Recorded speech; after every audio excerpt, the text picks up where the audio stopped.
Terrific. All right, we'll get started. I'm Dr. Guy Cappuccino, and today we are going to be talking a little bit about fat grafting. If you have any questions, just jump right in and type them in the comments, and I will be sure to answer them. So, what is fat grafting, and how do we use it, and why is it beneficial? Pretty simply, as the little cartoon shows right there, fat grafting is taking fat from an area of the body, typically that we don't want extra fat, and transferring it to a part of the body that we do want extra fat. That's very simply put. I like to make things as simply understood as I can, so we all know what fat is. Grafting is a term in surgery that refers to taking a tissue from one place in the body and transferring it to another place in the body, where it will then take a new blood supply and continue to live and grow and develop in a new area. The perfect example of that is a skin graft. We've all heard of skin grafting. If you are deficient in skin for one area because of trauma or a burn, you will take a very small slice of skin from one area, transfer it to another area, and wait for it to heal by taking a new blood supply, and then it becomes like it's always been there. We're doing the same thing with fat. So common areas for fat grafting, as you might have imagined, would be the face, the breast, the hips, the buttocks, the hands, and then miscellaneous areas like scars or really any kind of deficiency from cancer or trauma. Fat grafting is a multi-step process, but in generalities, the first step is we need to harvest the fat. We need to extract the fat from the donor area. Typically that donor area is going to be an area of excess, typically the belly, but it could be outer thighs, or could be love handles, or the back, or the arms, or anywhere where we don't want some of this extra fat and we can borrow it. And that's done through a variety of techniques that look very similar to liposuction as you would typically conceive of it, whereas we have a cannula connected to an aspiration device. For small volumes, I tend to use a syringe. For larger volumes, I'll use larger equipment, power-assisted equipment. And then we want to, step 2, purify and separate the fat from the fluid that we may put in for anesthesia, from red blood cells and white blood cells, and oil, and anything that would contaminate the fat and make it less pure and less likely to survive. And then finally, we re-inject the fat after we have processed it for the specific area. Those are the steps for the fat grafting process. Hi, Stephanie. Thanks for the question. When you say arms, I assume you mean where does the fat come from in the arms? Well, a lot of times people will have extra fat in the upper arm here. And so this is a very nice source of fat cells for people, especially thin people who don't have a lot of excess fat. I don't typically re-inject it or graft it to the arms, unless it's a trauma or a situation where we're deficient for some reason. I hope that answers your question. So one of the more common new areas of fat grafting is called nano fat grafting or micro fat grafting. And all nano and micro mean is that we are making the particle sizes smaller and smaller. So I'm going to walk you through these steps here. You can kind of look from left to right. But let's see, is my mouse show up here? Not really. Okay. Number 1, fat aspiration. You can see that cannula sucking the fat out. Number 2, we've collected it into some sort of a container, ideally one that is free of air. Not a true vacuum, but close to a vacuum, because air can accelerate, believe it or not, the breakdown process through oxidation. And then next step, purification. It shows a centrifuge in the picture. I sometimes use centrifugation to separate out the different weights and densities of the tissues. I also will use gravity. I also will use a system called PureGraph. There are a number of ways. There's no one right or wrong way. It's a question of surgeon preference and convenience, and there are some ways that maintain better viability than others. We try to use those techniques. And then you can see this, the test tube has the separated fat from the blood and from the oils. And then step number 5 is micronizing, or shrinking that size. And there are a number of different techniques, but essentially, as I'll show you in a minute, we're putting it through a smaller and smaller filter to get that size ideal. And then finally, re-injecting it. Stephanie, yes, correct for breast grafting. Yes, we'll get to breast grafting in a minute. So a little bit more about nano and microfat. Again, I'm just trying to create a smaller droplet size to better match the application. So for example, talking about breast, we would want larger, firmer, more structural fat to increase the size and shape of parts of the body like the breast or the buttocks. And then a smaller size, medium I would call it, for things like the hands or structural parts of the face or scars. And then really fine, small fat droplets for things like lips or scars or under the eyes, where we want it to be super smooth and have really very little irregularity that could be perceived under the skin. Think very, very smooth filler. This is a cartoon representation of what an adenizer or a micronizer does. On the left, we see larger fat globules, which then go through the first filter, which is 1500 microns, which is ideal for certain facial applications or even some breast applications. And then you'll see it going through a second filter, making it smaller still. And 500 is something I would use for under the eyes or for smoothing applications, like lip lines. Here's a video that's on my website, I believe, and also on YouTube, and it's going to show me doing a fat grafting, harvesting from the belly and then transferring to the face. And PureGraft is the company whose products I'm using in this video. So you see me harvesting fat here. There's a cannula attached to a syringe. Now, once I've harvested the fat, I'm transferring the fat. It's called a PureGraft bag. And the PureGraft bag is simply a filtration system that's going to take out the impurities by allowing me to rinse it and then through an internal filter pull out the rinse with fat that is broken down into oil, white cells, red cells, impurities essentially.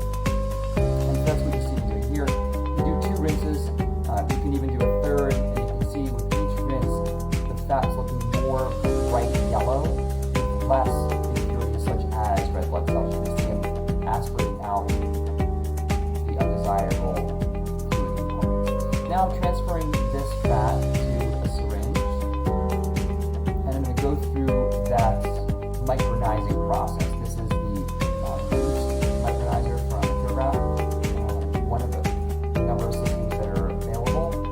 You're going to see me pass this fat back and forth through the filter. And in this case, I'm transferring it 10 times. And there are different size filters. This is just one of those filters. If you look at the bottom right hand of the screen, you'll see another boost, which we would use for smaller fat. Now I'm transferring it to yet a smaller syringe. I'll attach a very small cannula. This is a cannula I would use to graft, for example, in the face. That's how small that is. And you can see as I'm injecting it onto that piece of salsa, how it comes out very smoothly. Now this was after a facial and eyelid surgery, and I'm injecting the fat under eyelid hollows. Those hollows that we have between our eyelids and our cheeks. And that will tend to build that back up with a permanent structural fat graft, unlike temporary filler, which we would dissolve. I hope that didn't gross anybody out. This patient is obviously asleep under anesthesia, doesn't feel anything. Although this can be done, I'm going to wait patient. This happens to be done in the outpatient for the benefit of my audience to see how it's done. Okay, so we thank that patient for sharing that video. And now that I've kind of given you a video overview, we'll go over some of the specifics. So for facial fat grafting, which is what you saw me do right there, it can be anywhere between 10 and 50 cc's, depending on what we're trying to accomplish. And again, we're just trying to add volume where we have lost volume. As our faces age, we will tend to lose volume at the cheek eyelid junction in the cheeks. And as things descend, we'll see finer and deeper lines. And so this is going to help to volumize and rejuvenate the face. Also can be used for scars and will improve the texture of the skin in addition to volumizing. Here are a couple of examples of some of my patients we've done in the past. Again, you can see in this patient, We have descent of the cheeks. We have some nasolabial creases that have formed, and most importantly, we're trying to correct those infraorbital hollows, or those hollows under the eyes. But what's interesting about this is you'll also notice that her skin is of better quality, less of the light and dark spots, smaller pores, and that's not because we've done another treatment. As we're going to talk about later, fat grafting actually improves the quality of the surrounding tissue. Here's a view from the side, and you can see again we've reshaped the contour of that cheek and given a much more youthful appearance. And that's what we want to do. We just want things to look and behave in a more youthful manner with fat grafting. Here's another example. This goes way back, so forgive the photo quality, but the techniques are the same. And the same thing here. I just rejuvenated this person's face by restoring lost volume in a thin face. And you can see, I also surgically removed skin from the upper eyelids, as it says in the caption. However, the majority of this result is the benefit of volumizing from fat grafting. So Stephanie had asked about breast fat grafting, and this initially was done for reconstructive techniques to recreate volume deficits from lumpectomy or breast reconstruction where it isn't exactly the size and shape that we would ideally want. But it's also used in cosmetic applications, and there are some surgeons who will use it entirely as a breast enhancement procedure as opposed to using implants. There's a lot of interest in this, and it is something that I have done. However, I'm quick to caution people that it's never going to add the structure and shape that an implant, a silicone implant, will. It's just the nature of fat. Fat is soft, fat sags. Breast gland and breast implants will have a three-dimensional volumizing look that will shape a breast. So in my practice, mostly I use breast fat grafting as an adjunct to a lift procedure, where after I lift, if we're deficient in a little bit of volume in the upper pole, I will then add some fat in if a patient is either not a candidate or doesn't want a silicone or saline breast implant. In these cases, I will say that it's really never going to increase more than about a cup size. There are some surgeons who are successful in getting larger cup size increases, but I'd rather not overpromise that because in my experience, it's not the best way to increase breast size. However, it does have its role. Often it's used to repair radiation tissue damages or breast implant capsular contracture can be another method to help improve that. And also just to change the shape. So if somebody is deficient maybe in one small spot of the breast, we can fill that in, again, in conjunction with reconstruction, with implant procedures, or lifts. Now, in the spirit of not getting censored, because I didn't have time to black out anatomic features, I don't have any pictures here, but you can go on the web and look for them. But I don't want to get bounced off of Facebook, so I'm going to skip the breast fat grafting photos at this time. Moving on to buttocks and hips. So many people have probably heard of the Brazilian butt lift, popularized in Miami and in Brazil. Kim Kardashian was one of the first people to really talk about it. Ironically, she had hers reversed recently, had some of the fat removed, so maybe that'll be a trend. But in essence, what we're doing is we're just taking fat and adding it to the butt to increase the volume and also improve the size and shape. And some people prefer what they call hip dips, but some people prefer having a wider hip area. Some people prefer narrow. This is really a preference thing, as are most cosmetic things. However, I do have some pictures of some of my patients so you can get a sense of what that looks like. So here's somebody who just lacks posterior projection, and through fat grafting, we were able to give a more rounded, idealized look. I'm not sure the right adjective I'm looking for because, again, it's very personal. But yeah, this is not an exaggerated, overblown buttock augmentation, but one that is more for shape and appearance rather than size and volume. Here's a patient who's lost significant weight. By significant, I mean approaching 200 pounds. And even though we've removed excess skin, we still have that sort of dimpled cellulite, almost just deflated, for lack of a more scientific term, look. And in this case, even though we did remove skin, we also approached it by adding volume that was desperately needed in that area back. And she was pleased with it. I was pleased with it. I think it was a nice result. And it's just one more use of buttock fat grafting. And then finally, I'm just going to talk a little bit about hands. And people don't think about hands and even feet, although I don't inject feet, but some doctors do.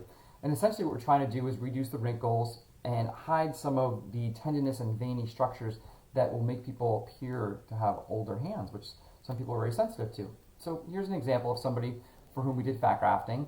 And on the left, you can just have a better idea of the loose skin and also the veins and the tendons that are visible. And especially as we get older and are thin, that's an area of concern for some patients. So we injected fat in there. And you'll also, again, notice that the skin quality looks better. So why is that? Well, the last thing we're going to talk about is the concept of stem cells. Stem cells. So I am going to only touch on this tangentially. I am very careful to not market or tell patients that I am giving them a stem cell transplant. But actually, we are. It's just that the science hasn't been worked out perfectly, and so I don't want to promise something that I don't know how to deliver just yet. It's an emerging field of tissue engineering, and what we have found out that fat is an outstanding source of mesenchymal stem cells. Mesenchymal just means from embryonic development. So these are what are called pluripotential stem cells, and they can differentiate into multiple tissue types. And so this is an actively studied field. However, in the milieu of plastic surgery, where we're using it for structural fat grafting, there just happens to be growth factors and pluripotential stem cells in there that will then influence the tissues around. So for example, when someone's facial skin looks better and we just don't know why it's glowing after fat grafting, well, this is certainly the reason. We just don't have all of the steps worked out to control it the way we want to. Same thing with the hands. Same thing with any part of the body. So we are really bringing in a source of stem cells and growth factors every time we do a fat grafting procedure. But we're not quite there yet in terms of knowing exactly how to apply that beyond the structural primary benefit. So that concludes a brief overview of fat grafting. If anybody has any questions, now is the time. I will post this video on our Facebook page as well as my YouTube channel and possibly even on my website. So I thank you for watching and look forward to talking to you again next month.